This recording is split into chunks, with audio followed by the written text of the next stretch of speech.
Pero le hemos llamado a esta semana Semana Mayor, Semana Santa. Y deberíamos de llamarle a toda la semana lo mismo y de prepararnos siempre, ¿no? Hoy luchamos contra la lluvia y hoy están aquí los vencedores. Están los que llegaron puntuales, los que no llegaron puntuales mojaron. Pero bien, estamos aquí para la gloria y honra del Señor. Bien, dentro de lo que es esta semana, Dios me ha inquietado mucho a que miremos el contexto. La palabra contexto tiene que ver lo que hay antes y después, el contexto anterior y posterior a la cruz. Entonces, vamos mirando así, ¿qué hay antes de la cruz y qué hay después? Si ustedes se ponen a mirar, antes está la pasión y después ¿qué hay? La resurrección. Y la falta de comprensión, la falta de entendimiento de la pasión nos lleva a que muchos de nosotros en la adoración no seamos profundos. O sea, si no hay una profunda comprensión, no habrá una buena adoración. Cuando usted mire siempre una persona que no puede adorar, entonces tiene un problema en las convicciones. Tiene un problema en la raíz, no puede porque no tiene comprensión. ¿Cómo le va a decir uno, levante las manos, cante, alabe, entregue, quebrántese? No puede, porque no hay comprensión. Entonces la comprensión es la madre, es la clave de la adoración, del ministerio. Dice, como decía la canción, por su amor yo viviré. Por su amor yo, ¿qué más? Dice, cantaré. Y dice, termina el coro diciendo, ¿le qué? Le serviré. Porque es la pasión de Cristo, es la fuente del servicio, de la adoración, de la evangelización, de la vida cristiana. Entonces, cuando no hay una comprensión de la pasión, hay problema.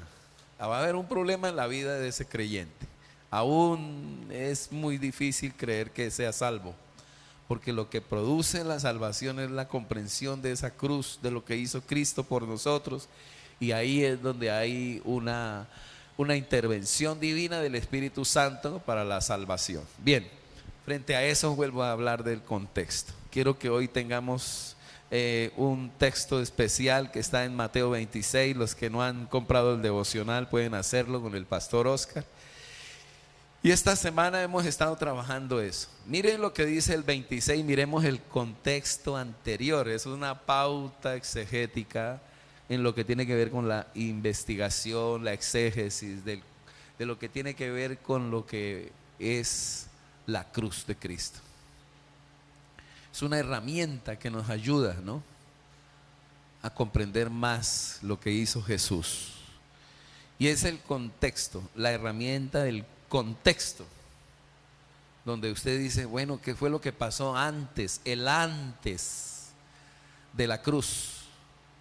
Porque a veces miramos la cruz y Cristo murió y ahí, pero ¿qué hay antes de la cruz? La victoria está en la cruz, la victoria está en la muerte de Cristo y uno queda ahí. Y muchos, por esta razón, Semana Santa, Semana Mayor o esta semana la usamos es para paseos. Bien, que paseemos, que comamos, que hagamos todo lo que queramos, pero que tengamos comprensión del hecho, que tengamos la esencia de la fiesta. Amén. Que tengamos conciencia, que tengamos entendimiento de lo que es esta semana. Y que es linda recordarlo, es lindo recordar lo que Dios quiere eso. Que podamos recordar su muerte. De por sí no nos ordena recordar su nacimiento, no, nos ordena recordar su muerte. Y por eso está la Pascua, por eso está la cena, que es el momento en que recordamos su muerte. Y Dios tiene dentro de sí un deseo que usted nunca olvide su muerte, porque produce algo muy grande en nuestras vidas. Amén. Entonces, importante eso. Leamos Mateo 26 y miremos el contexto que hay de la cruz. Y mañana vamos a hablar de la cruz y el domingo vamos a hablar del contexto posterior, que es la resurrección. Versículo 1 de Mateo 26. Cuando hubo acabado Jesús todas estas palabras, dijo a sus discípulos: ¿sabéis que dentro de 2 días se celebrará la qué? La Pascua. Y el Hijo del Hombre será entregado para ser crucificado. Clarito lo decía el Señor. Entonces los principales sacerdotes, dice el Señor, los escribas y los ancianos del pueblo se reunirán, o se reunieron en el patio del sumo sacerdote llamado Caifás, y tuvieron consejo para prenderle con engaño a Jesús. ¿Y qué más? ¿Y qué? Y matarle. Pero decían: no durante la fiesta, para que no se haga alboroto en el pueblo. Y estando Jesús en Betania, en casa de Simón el leproso, vino a él una mujer con un vaso de alabastro. Todo esto es el contexto. 2 días, 2 días antes, con un vaso de alabastro de perfume de gran precio, y lo derramó sobre la cabeza de él, estando sentado a la mesa. Y al ver esto, los discípulos se enojaron, diciendo: ¿para qué este desperdicio? Porque esto podía haberse vendido a gran precio y habérselo dado ¿a quiénes? A los pobres. Y entendiéndolo, Jesús les dijo: ¿por qué molestáis a esta mujer? Pues ha hecho conmigo una buena obra, porque siempre tendréis pobres con vosotros, pero a mí no siempre me tendréis. Porque al derramar este perfume sobre mi cuerpo, a ver, ayúdenme a leer ese verso 12. Porque al derramar este perfume sobre mi cuerpo lo ha hecho a fin de prepararme para la sepultura. De cierto digo que donde quiera que se predique este evangelio en todo el mundo, también se contará lo que ésta ha hecho para memoria de ella. Entonces, Mateo tiene la intención de presentar unos relatos bíblicos, pero tiene la intención de mostrarnos qué pasó antes de la cruz. Entonces, antes de la cruz, una mujer ¿lo qué? Una mujer ¿qué hizo? Lo ungió. Pero lo ungió como, no que ahí eso era para que oliera rico, no, tenía propósito. Tenía propósito, ungirlo para la sepultura. También nos ha mostrado ya hasta aquí que hay un complot ¿para qué? Para atraparlo y matarlo, no para atraparlo y meterlo a la cárcel. Querían asesinarlo y lo lograron, pero porque Dios lo permitió. Verso 14, entonces uno de los 12, que se llamaba ¿cómo? Judas Iscariote, fue a los principales sacerdotes y les dijo: ¿qué me queréis dar? Y yo lo entregaré. Y ellos le asignaron 30 piezas de plata. Y desde entonces buscaba oportunidad ¿para qué? ¿Ve? Mateo mete esto ahí también, que había un personaje dentro del equipo de Cristo que era un traidor, ¿no? Que era un falso, que era un desleal, un torcido, dice el hermano. Eso está dentro del contexto de la cruz. Ahora, verso 17. El primer día de la fiesta de los panes sin levadura, vinieron los discípulos a Jesús diciéndole: ¿dónde quieres que preparemos para que comamos la Pascua? Y él le dijo: id a la ciudad a cierto hombre y decirle: el maestro dice, mi tiempo está cerca, en tu casa celebraré la Pascua con mis discípulos. Y los discípulos hicieron como Jesús les mandó y prepararon la Pascua. ¿Qué día es ese? El día jueves. Ese ya no son 2 días, sino el día anterior. Se prepara todo lo del cordero, se lleva al sacerdote, todo eso, pero a las 6 tienen que estar en casa. A las 6 de la tarde del día jueves comienza la Pascua. Comienza todo lo que es la celebración de la Pascua. Y dice, y los discípulos hicieron como Jesús les mandó y prepararon la Pascua. Cuando llegó la noche, 6 de la tarde, se sentó a la mesa con los 12, jueves. Y mientras comían, dijo, de cierto digo, qué introducción, ¿no? ¿Cómo introduce el Señor esa Pascua? Lean conmigo. De cierto digo que uno de vosotros me va a entregar.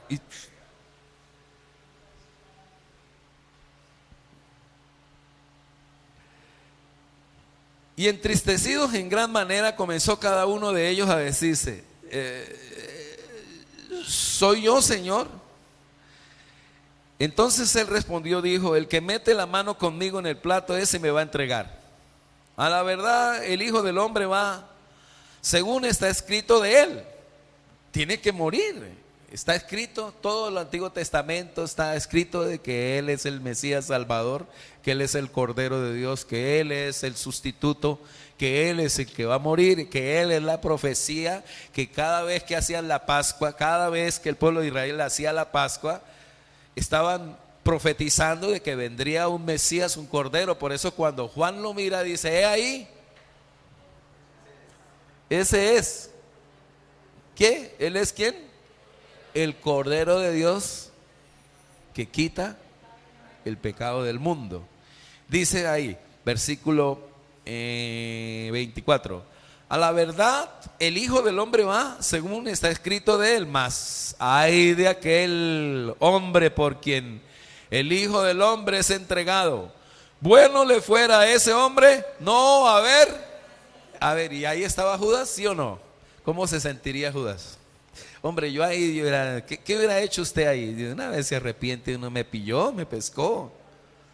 ¿Ya qué más aquí? Él sabe. Esa sensación hay ahí. ¿Qué sensaciones hay ahí en el ambiente de la cena, de la Pascua? Ojo que en el contexto está la cena, está la Pascua. Está la Pascua y la transición de la Pascua a la cena. Eso se está estableciendo ahí. Y las sensaciones es un ambiente de traición. ¿Qué ambiente es un ambiente de traición? A ver, ¿qué ambiente hay como cuando usted dice, a ver, hagámoslo así, como cuando una mujer pilla a su marido de que es infiel o viceversa? ¿Qué ambiente es eso? Para comer tranquilos, de hacer con una comida especial, mi amor, usted, entonces en medio del ambiente hay una sensación de pesado, es un ambiente pesado. O sea, el contexto de la cruz es un ambiente muy pesado. A ver, ¿qué más hay en el corazón del Señor? A ver, ¿qué más hay? Ya sabe que lo van a traicionar, que ahí está el traidor, que los otros están planeando matarlo, todo eso. Hay un ambiente a ver, hagámoslo bien. ¿Qué sensación tiene uno? ¿Qué sensación tendríamos si supiésemos que nos van a matar? Entonces vamos comprendiendo esto. En el contexto hay una palabra de la Pascua, de la cena, o sea, de la sustitución. La Pascua es la sustitución. Tiene que ver con el sustituto. El sustituto es Jesús. El sustituto, el Cordero de Dios es Jesús. Es el que va a poner el pecho por nosotros. Es el que va a ir a la cruz por nosotros, el que va a morir por nosotros. La Pascua era un cordero que mataban y pintaban los dinteles y la muerte pasaba de largo. La casa que tuviera el dintel pintado, la muerte pasaba de largo y no moría el primogénito. Eso fue lo que sucedió en el Éxodo. Mataban el cordero, la familia se reunía, el ángel de la muerte miraba que ahí esa casa tenía el dintel pintado con el cordero, por la sangre del cordero, y pasaba de largo y ahí no había muerte, porque el sustituto reemplazaba ¿a quién? Al primogénito. y ahí no había muerte. Por eso el que hoy no tenga Cristo, muere. Pero el que tenga Cristo, la muerte pasa de largo. Por eso es tan importante que una persona reciba a Cristo. No es para que se vuelva evangélico. Si alguna vez su esposa le dice, vamos al culto, mija, vamos al culto, hijo, vamos al culto. No es para que se vuelva evangélico. Es para que la muerte pase de largo.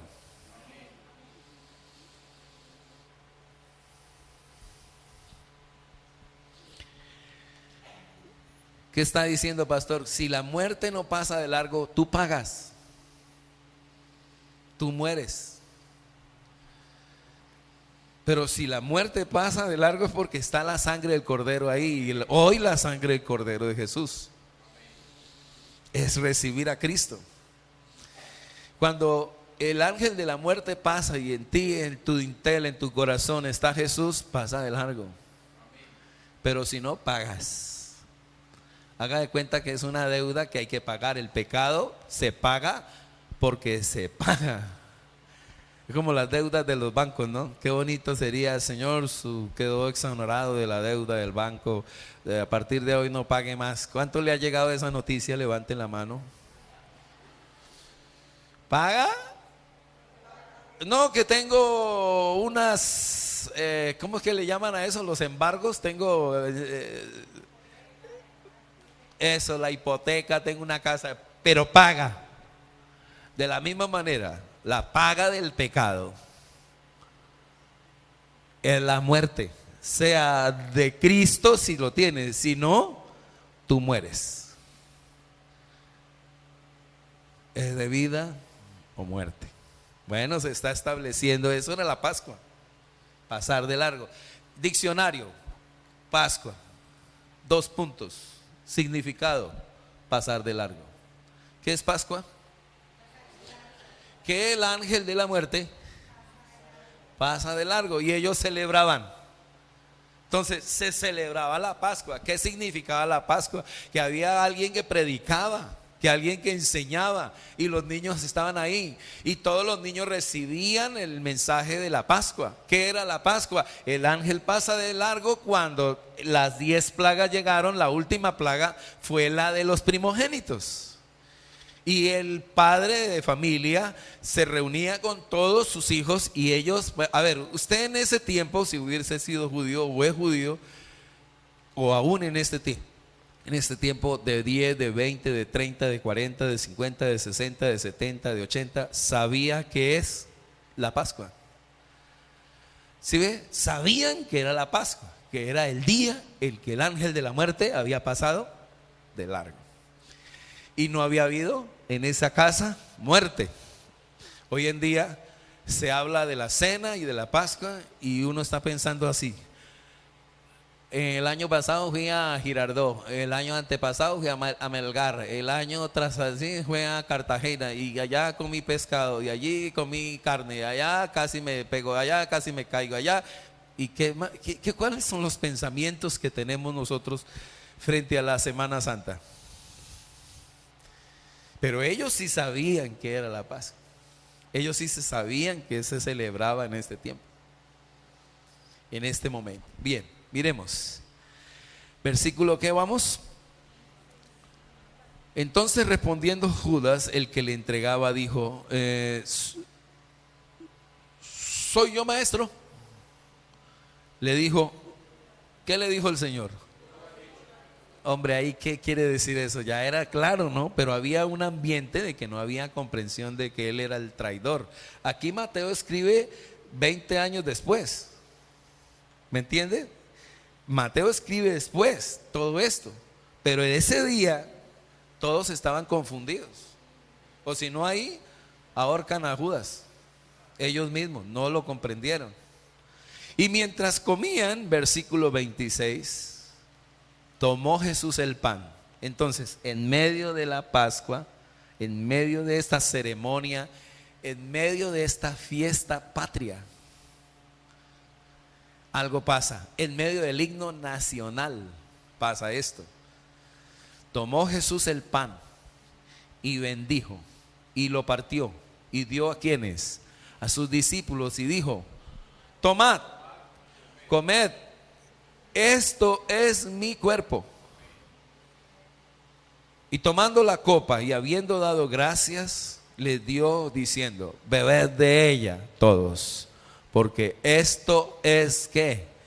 Mi sangre del nuevo pacto, que por muchos es derramada para, léanlo fuerte, para remisión de los pecados. Y os digo que desde ahora no beberé más de este fruto de la vid hasta aquel día en que lo beba nuevo con vosotros. ¿Dónde? En el reino de mi Padre. Bien, entonces se establece la cena y se hace la transición de esa fiesta patria judía. Se hace la transición a la fiesta de la cena del Señor. Ahora, es el momento crucial aquí. Es el momento clave donde todos están allí, comen, y dice el Señor: y no la volveré a tomar. La cuarta copa no la toma. Se tomaban una al inicio, una a la bienvenida, otra copa se la tomaban a la hora de la cena y otra al final de la cena, y ya al cerrar 11, 10 de la noche, entonces cerraban con el de la despedida, y muy bien, un abrazo, felicidad. Esa no se la tomó el Señor, porque la copa vendría a ser lo que tenía que ver con la palabra que Él viene diciendo: pasa de mí esta, otra vez diga, pasa de mí esta copa, que no se haga mi voluntad sino la tuya. Esa copa es la copa del pecado del mundo entero. Es una copa donde va a ser llena de todo el pecado del universo, del pasado, del presente y del futuro. Y esa es la que el Señor va a beberse y la va a cerrar allí. De nuevo la vamos a cerrar con la cruz de Cristo, donde ahí hay el perdón. Y esa copa la va a beber cuando estemos en el reino de los cielos también, cuando celebremos todos un día con el Señor en la cena del Señor, donde nos vamos a disfrutar del Señor. Bien, entonces hasta aquí establece la sustitución. Quiero dejar la palabra S en la primera parte del contexto con la S. La sustitución, donde el Señor, la Pascua es el sustituto. La Pascua es el sustituto, es el Cordero Pascual, es el que va a morir. Es el que va a morir una vez y para siempre. Su sangre preciosa nos va a limpiar los pecados. El sustituto es Cristo Jesús, y se establece aquí. Dejémoslo ahí. En el contexto está el sustituto. ¿Quién es el sustituto nuestro? ¿Quién es el que va a pagar el precio, que va a hacer que la muerte pase de largo? Jesús es nuestro sustituto pascual. Bien, pasemos a una segunda S que hay acá. Y cuando hubieron cantado el himno, dice, salieron al monte de los olivos. ¿A dónde salieron? Bueno, ¿qué ambiente hay? ¿Qué ambiente hay? Hay un ambiente pesado. Y es un ambiente que se dio ya, aquí son las 10, 11 de la noche. Sale el Señor, cierra el asunto, hay traidor, hay todo esto, cantan, alaban, glorifican a Dios, se dio la palabra. Pero está la sensación de que se vino el momento, llegó la hora, se llegó la hora de la muerte del Señor llegó. Y es un ambiente muy tenso. Se va a tomar la copa del pecado del mundo entero. Todos los adulterios, toda la fornicación, toda la laxidia, todo el pecado del mundo va a caer ahora sobre el Señor. En pocas palabras, hay un ambiente de muerte. Hay una sensación de muerte. Y este es el momento en que quiero que prestemos mucha atención. Nos ha pasado algo como pastores, y es que uno visita a la gente, a veces lo llaman a uno siempre, no lo han escuchado como en la iglesia tradicional, cuando alguien pide en los últimos momentos. ¿Cómo lo llaman en la iglesia tradicional? Los santos óleos. Y a nosotros nos ha llamado mucho a esos momentos donde uno dice, ya pastor, aquí ya llegué al final, ya. Y es un momento tenso ahí. Y uno mira las personas que tienen a Cristo, cómo cierran el ciclo de vida. Pero también las personas que no tienen a Cristo Jesús. Es un ambiente de muerte y el alma siente, el alma sabe que se va al infierno. O el alma sabe si va al reino de los cielos. Y este es un ambiente donde el Señor sabe que se va al infierno. Porque ¿cómo va a morir? ¿Por qué va a morir? ¿Se está cargando qué? Entonces, escúcheme bien. Jesús va al infierno por culpa de nosotros. Él va a sentir todo lo que un alma en el momento se va al infierno. Entonces, es un ambiente de demonios, es un ambiente tremendo de muerte, de los demonios como que vienen a recoger el alma así. Es una lucha terrible. Es una lucha emocional muy grande. Los discípulos Mateo, Marcos, Lucas, perdón, Mateo, Pedro, Juan, Jacobo, ellos están ahí y el ambiente, dice, es de tristeza, de angustia. Ese es el ambiente de la muerte. Por eso, hermano, es tan importante que nuestra gente reciba a Cristo, si no se va a enfrentar a la muerte. Y si no está pintado su corazón con la sangre de Cristo, si no ha recibido a Cristo, la muerte viene y se lo lleva. O la muerte pasa. No los oigo. Pasa de largo. Y ese ambiente está aquí. Y el Señor en ese ambiente, vea lo que hace. Miren lo que hace en su día malo, en su hora mala, lo hemos dicho, en la pájara. La pájara, no vaya a creer que es un pájaro, es el momento en que un ciclista tiene crisis. El día de crisis le llegó al Señor. El día más crítico es este del Señor. Por eso Él en todo momento dice, no ha llegado mi hora, se desaparece. No ha llegado mi hora, se vuelve invisible. No ha llegado mi hora, pero aquí le llegó la hora. Y se va a ir al infierno por nosotros. Lean conmigo. Entonces Jesús le dijo, terminó la cena, ¿no? Hay traidor incorporado y también hay otro ahí, ¿no? Que lo va a negar. Entonces Jesús le dijo, todos vosotros os escandalizaréis de mí esta noche. A ver, ¿qué hora es? 11, 12. Ese es el tiempo en que Él se va a orar. ¿Por qué se quedan dormidos los discípulos? ¿Y a qué hora se levantaba el Señor? 5 de la mañana, 4 de la mañana, 3 de la mañana. Y estamos hablando de 11 de la noche, todo el día volteando el Señor. Es pesado. Físicamente están cansados. Uno critica a los discípulos, pero había algo que lo despertaba el Señor. Había algo que lo hacía decir, ¿ustedes por qué duermen? Qué pregunta, ¿no? A las 12 de la noche y después de haber caminado todo el día, es para dormir, pero hay momentos en que así estemos cansados, no es hora de dormir. Y tiene que haber algo que nos despierte.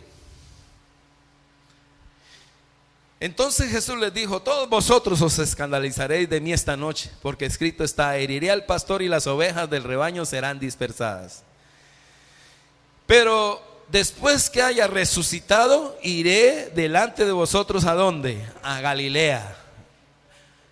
Respondiendo Pedro le dijo, a ver, ayúdeme a leer. Aunque todos se escandalicen de ti, yo nunca me escandalizaré. Jesús le dijo, de cierto te digo que esta noche, antes de que el gallo cante, me negarás 3 veces. Pedro le dijo, aunque me sea necesario morir contigo, yo no te negaré. Y todos los discípulos dijeron, amén. Amén, amén, amén. Así es, así es. No quedó ni uno especial, ¿no?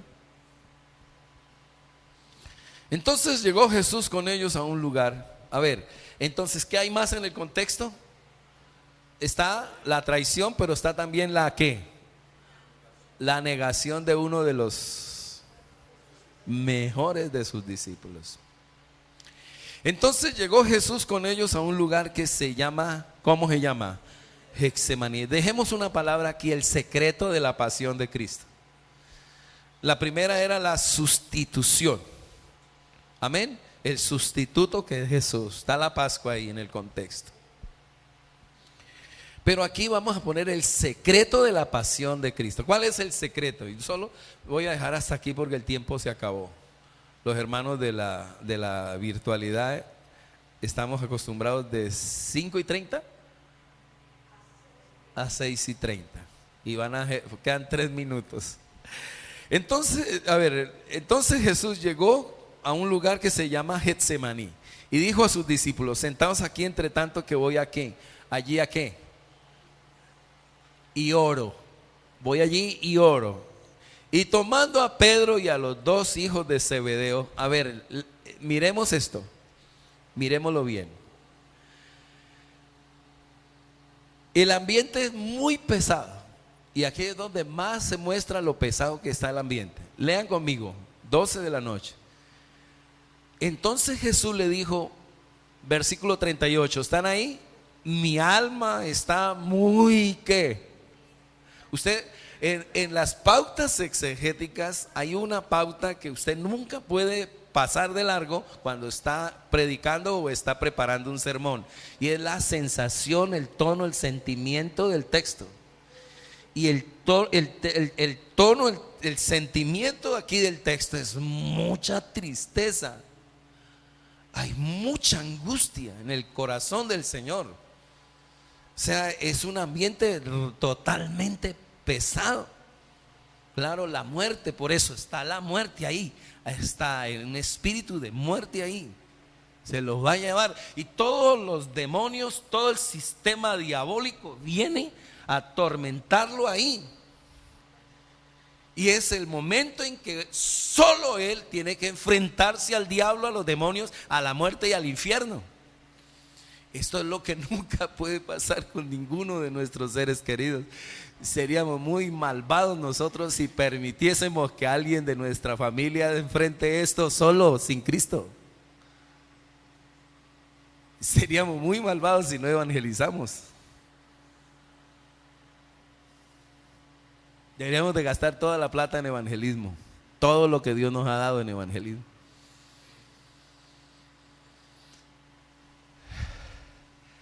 Y tomando a Pedro y a los 2 hijos de Zebedeo, comenzó a entristecerse y a angustiarse. ¿Cómo? ¿Cómo? No los oigo. ¿Cómo? ¿Qué es lo que dice Mateo? Mateo dice, y el Señor en el momento en que llamó a Pedro, a Juan y a Jacobo, yo no sé por qué no me llamó a mí. La verdad era que yo era muy dormilón. Y yo ya estaba, yo creo que el Señor miró mi cara y dijo, no, yo a este no lo llevo, este se duerme nomás caminando aquí para allá. Y hay veces que uno pone una cara que dice, no, a este no lo llevo.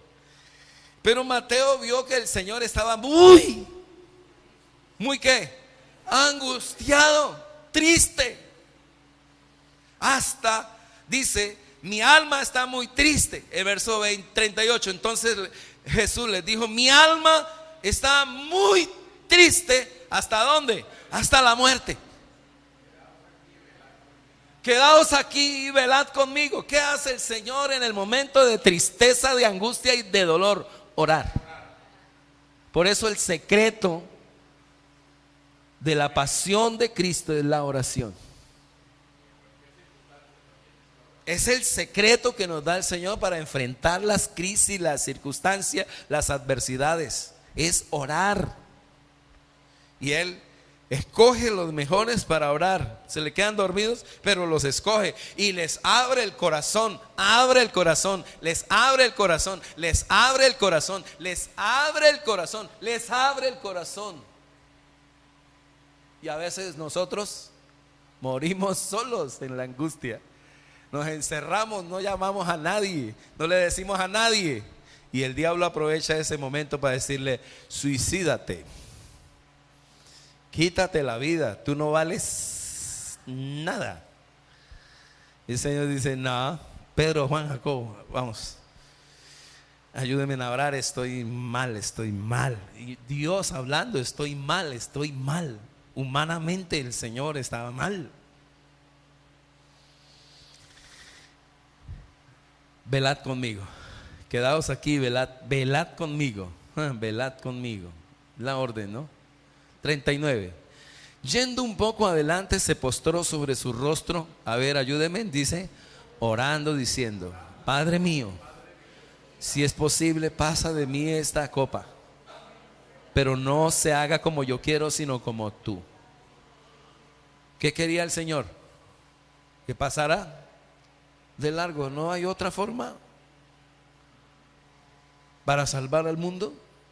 Por eso es que cuando Pedro le dice: Señor, pero ¿cómo vas a decir que vas a morir? El Señor le dice: apártate de mí, Satanás. Porque el diablo quería que no pagara el precio. Es que si el Señor no va a la cruz, todos nosotros tendríamos que pagar. No habría Pascua. Ayúdenme a leer.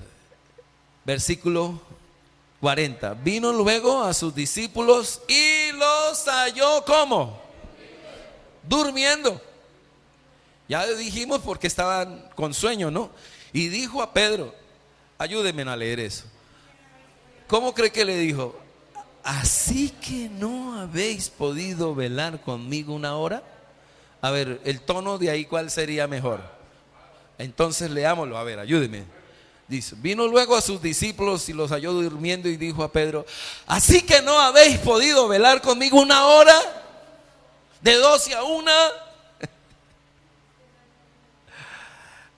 Y cansado, ¿no? Acuérdese que el Señor caminaba de 3, 4, 5 estamos aquí ya a las 12 de la noche, jueves, viernes, ya es viernes aquí. Ayúdeme, por favor, ayúdeme. Velad, versículo 41. Velad y orad, para que no entréis en ¿qué? ¿Cómo estaba haciendo Jesús ahí en ese momento? ¿Qué estaba pasando? ¿Estaba haciendo qué? Tentado. Entonces eso es el contexto. El diablo lo tienta. El espíritu a la verdad está dispuesto, pero la carne, qué poderosa palabra es eso, hermano. Pero la carne es débil. 42. Otra vez fue y oró por segunda vez.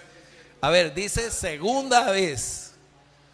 Lucas no dice por segunda vez. Lucas se encierra en algo muy importante que ahorita vamos a ver. Pero lo que es Mateo se encierra y está mostrando ya el segundo round de la oración. Cuando uno ha orado y no alcanzó y el Señor siente que oró y no lo logró. Y va al segundo round de oración frente a la crisis. A ver, otra vez fue y oró por segunda vez diciendo: Padre mío, si no puedes pasar de mí esta copa sin que yo la beba, hágase tu voluntad. Padre mío. A ver, 43. Vino otra vez. A ver, 43. Vino otra vez y los halló despiertos, orando, intercediendo. Los halló ¿cómo? Durmiendo, porque los ojos de ellos estaban a la hora más importante, la más crucial, en la que más necesitaba a sus amigos. Estaban ¿cómo? ¿A cuánto les pasa eso a veces? Cuando más necesita uno a alguien, está en otro planeta, man. Eso nos pasa a todos. Hay momentos que estamos solos. Y es el momento en el que el Señor está enfrentándose a la muerte, está enfrentándose a los demonios, está siendo nuestro sustituto por amor, tomó el lugar nuestro. Por eso es una injusticia no adorarlo. Por eso es una injusticia, por eso es una injusticia que usted no le entregue el corazón a Cristo. Por eso es que se va una persona al infierno. Pastor, ¿por qué se va alguien al infierno? Porque se dio todo por ti, por mí. ¿Quién? Después de este sacrificio no queda más nada que hacer por nosotros, sino se le viene a uno es una horrenda expectación de juicio y de hervor de fuego que ha de consumir al adversario. No hay nada que hacer por una persona que no, por eso que yo creo que la persona que no comprende el contexto de la pasión de Cristo, el contexto de la cruz, el que no comprende es aquel que nunca le entregará la vida a Cristo. Por eso es tan importante predicar esto. Por ejemplo, si ya usted después de esto dice, no, yo que voy a evangélico allá, ya es un asunto suyo y de Dios. Ya no es culpa de nadie más, ni de su suegra que no lo trajo a culto, sino de usted. Otra vez fue y oró, por tercera vez vino otra vez y los halló durmiendo. Verso 44, todos por favor. Y dejándolos, se fue de nuevo y oró por ¿cuántas veces? 3 rounds. 3 rounds. Y ya Lucas en el tercer round sí entra. Pero miremos aquí en el tercer round, es que muchas veces hemos orado y no hemos orado, lo he explicado.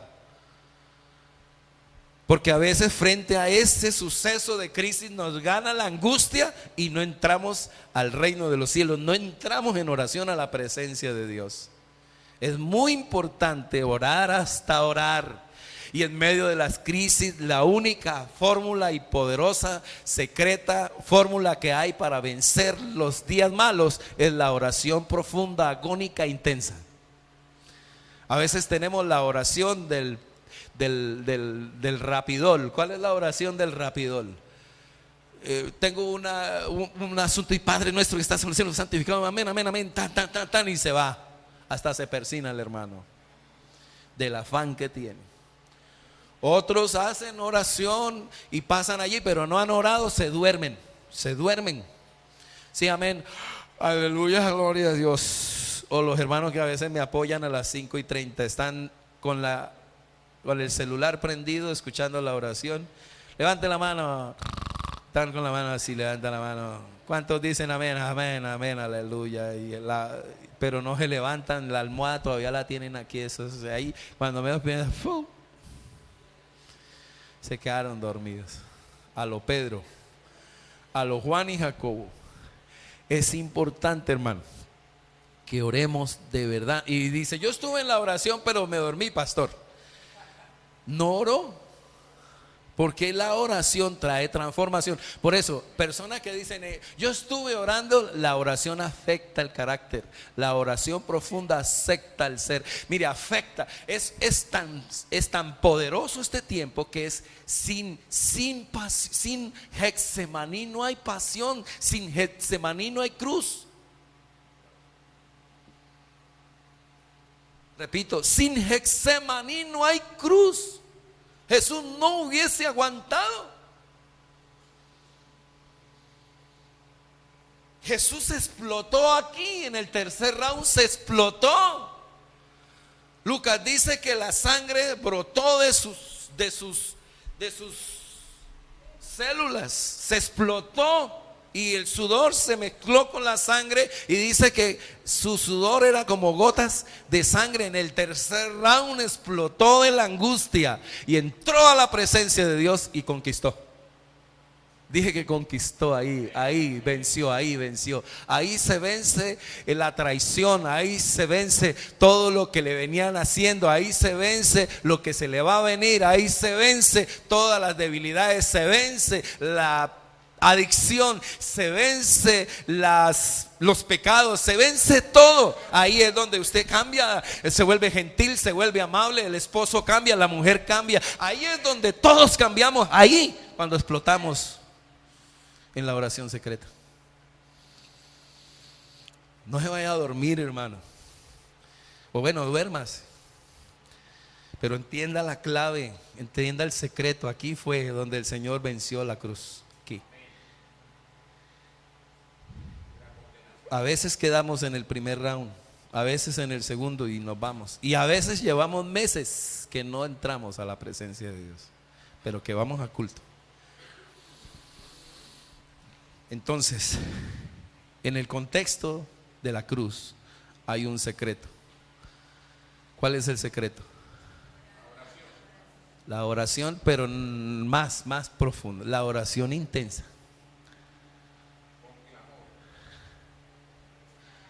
Y ahí yo les puedo decir, levanten la mano cuántos han entrado a ese punto. Para vencer, para vencer. Que es ahí donde vence, dice, mi esposo cambió, mi papá cambió, la mirada de mi mamá cambió, porque mi mamá miraba al perro y salía corriendo. Mal genio, homosexualismo, lesbianismo, adicción a la marihuana, a la cocaína, todo ahí, tiene que llegar uno ahí, ahí es donde llegue. Si no llegamos ahí, seguimos iguales, porque la oración profunda produce transformación. Y de la angustia, escúcheme, ¿cómo llegó Jesús ahí? ¿Cómo llegó Jesús?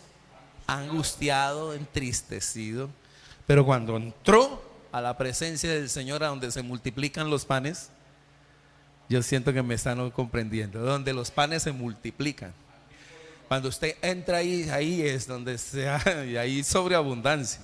Y ahí los demonios,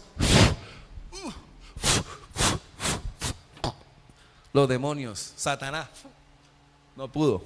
Y se le escapó y entró al Padre. Y ahí venció. Cuando se siente así, y dice la Biblia que los ángeles vinieron y le sirvieron, venció, el Señor se levanta del tercer round. ¿Qué hace? A ver, lean conmigo. Y dejándolo se fue de nuevo, oró por tercera vez diciendo las mismas palabras. Entonces ahí ya entra Lucas. Tienen que ir a Lucas, no voy, ya terminé aquí, no alcancé a dar el tercer punto.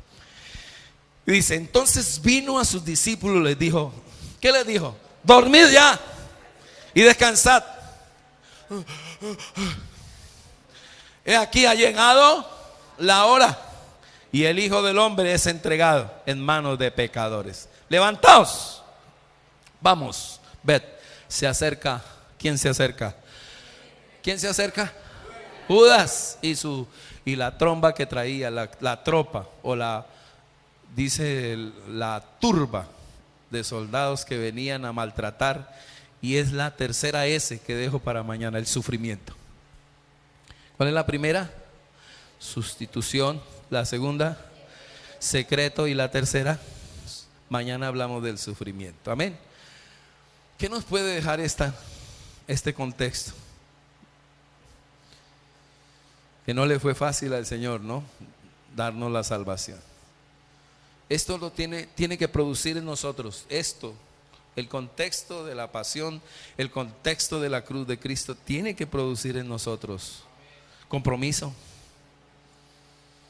Hermano, compromiso. Pregunto, ¿Jesús se comprometió? ¿Hasta dónde estamos comprometidos? En servicio, en adoración. Pregunto, la adoración no debería de cambiar, porque la fuente de la adoración es la pasión. La pasión de Cristo produce pasión, produce devoción. O sea, la fuente de la devoción, la fuente de la pasión, la fuente de la adoración es la pasión, es el contexto de la cruz. ¿Hasta dónde fue Él? ¿Cuánto aguantó? ¿Cuánto soportó? ¿Hasta dónde? Para que hoy usted diga, ir a culto, estar allá, no. Yo creo que este es un momento para entregarle la vida a Cristo. Este es un momento donde también tiene que despertar en nosotros la compasión por los perdidos. Hermanos, la palabra, lo que tiene que ver con la sustitución, si no pagamos, si no paga Cristo, paga usted. Si no paga Cristo, pagamos nosotros. Y ya Cristo pagó. Por eso necesita que el dintel del corazón de toda su familia tenga la sangre de Cristo. Porque solo la sangre de Cristo, solo en la sangre de Cristo, escuche, solo la sangre de Cristo redime los pecados. Solo así entras a la presencia del Padre sin pecado. Mientras tanto, Si usted trabaja con 50, con 20, con 30, estudia con 20, con 30, revise si ya tienen al sustituto. Si no, pagan. Por eso usted está trabajando en un lugar, usted no está allá para cobrar cheques. Estás para predicar el evangelio, para que todo aquel que en él crea no se pierda, mas tenga vida eterna. Ay, pastor, es que mi ambiente es cargado, es pesado. Claro, está lleno de demonios, plagados llevándose en las almas. Y tú estás allí para hablar de Cristo, no para cobrar cheques. Si Dios te ha dado dinero, no es para que amontones y hagas una torre de Babel, es para que prediques, para que uses ese dinero y vayas a lugares donde nadie va, para que se salven. Entonces Dios dirá, te voy a prosperar más. Pero ¿por qué quieres más? Necesitamos poner la sangre en el dintel del corazón de cada uno de nuestros familiares, seres, amigos, compañeros de trabajo, de estudio, de empresa. Revisa en esta mañana si ya el corazón de tu papá, de tu mamá, de tu esposo, de tus hijos tienen la Pascua. Si no, la muerte pasará por ellos. O pasa la muerte o pasa el Señor.